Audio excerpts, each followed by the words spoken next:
there's a lot of bullshit in the spiritual community that promotes fear, and it's really disheartening to see.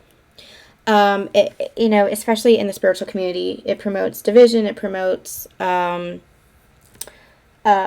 separation, it promotes just fear.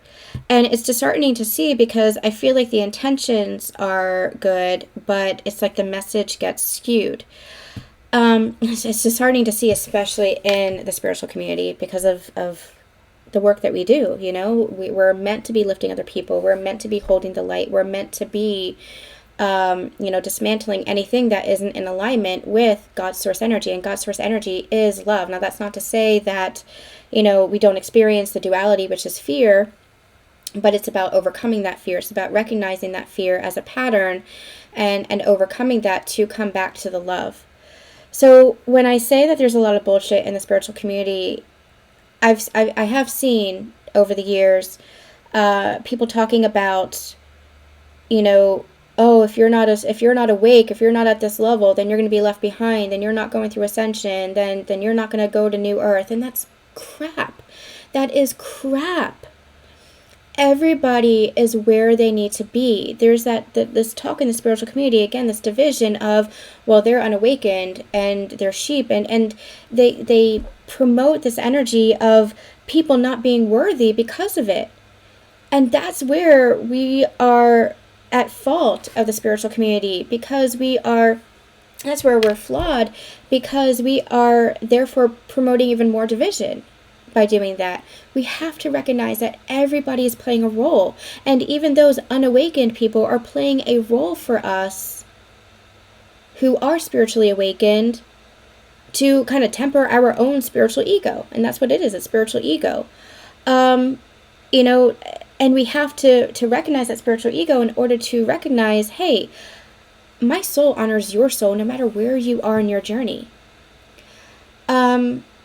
And even people who don't have that spiritual consciousness, who aren't able to verbalize it, hey, maybe they're just damn good human beings, and they're spiritual in that nature.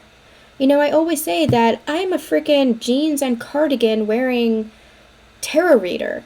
Like, I like Broadway musicals. I love going to hockey games. Like, I am the furthest thing of what you would think a spiritual person or a tarot reader would be. Yet that's what I do, because that's what I was guided to do. But my identity does not indicate who I am or where my soul is in an evolutionary stance. Some of the most spiritual people you will ever see are people who are homeless, or people who are working in homeless shelters, people who are just giving their heart, people who are working in corporate culture, a 9-to-5 job, but who are devoting some of their paycheck to good causes, or who are coming home and taking care of, other people's families. Perhaps they are, fostering, or they're adopting, or they're just raising, their family members' kids who can't raise them themselves. Whatever the scenario, they're just damn good human beings. And that's the most spiritual nature of anything. That's where we miss the mark. That's what's important, is we have to be the bridge between remembering what it is to be human and what it is to be spiritual. And I think we can get sometimes so caught up on this ascension journey, the spiritual awakening journey, that we forget that we also have to embody that. We have to embody on the spiritual journey, on this ascension journey. We gather the tools and the resources that help us be a better human. But it doesn't mean that those who are not spiritually awakened, or using the lingo, or doing this or doing that, doesn't mean that they're not evolving. It doesn't mean that they're not spiritual. It doesn't mean that they are being left behind. It just means that they are on a different path. That's why I always call this, for us specifically, the sacred union path to ascension. But there are so many different paths. There are so many different ways up that mountain of spirituality, of connection. So please, please, please be kind to yourself. Please be compassionate to yourself. Please honor yourself, because there are so many different ways on this ascension path. Do not feel like you are being left behind. Do not feel like you are against a time stamp or a time limit, like the clock is running out. The only thing that you need to do is be present within yourself and honor your journey and honor yourself and continue to evolve, continue to expand, continue to learn, continue to shift patterns within yourself.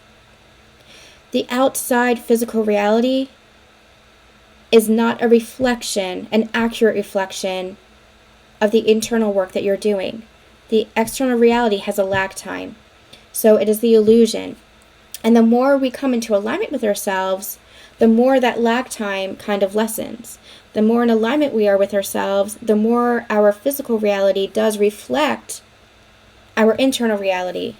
But don't use that as a barometer, because that just stunts your own growth. That just holds you back. Go within for the truth. Go within for your purpose. Go within for that honest look of your connection to yourself and to God's source. And that is the most important aspect of your ascension journey, is your connection to yourself and to God's source. Especially when we're talking about sacred partners, it doesn't matter what they're doing. I think that's where we all get caught up. I got caught up in that in the beginning myself, because I didn't fully understand this journey or where it was leading or what its purpose was. The more you focus on somebody outside of yourself, the more you're neglecting your own connection to yourself. They're a reflection of you, and your sacred partner is your ultimate divine mirror.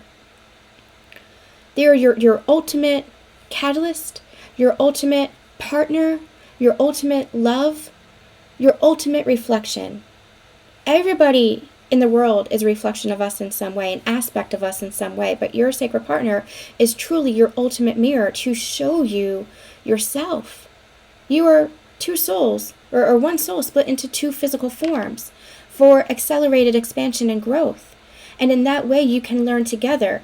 And sometimes that separation, or sometimes that illusion of what it looks like in the physical, is meant to bring you deeper into connection with yourself, rather than focusing on that physical form.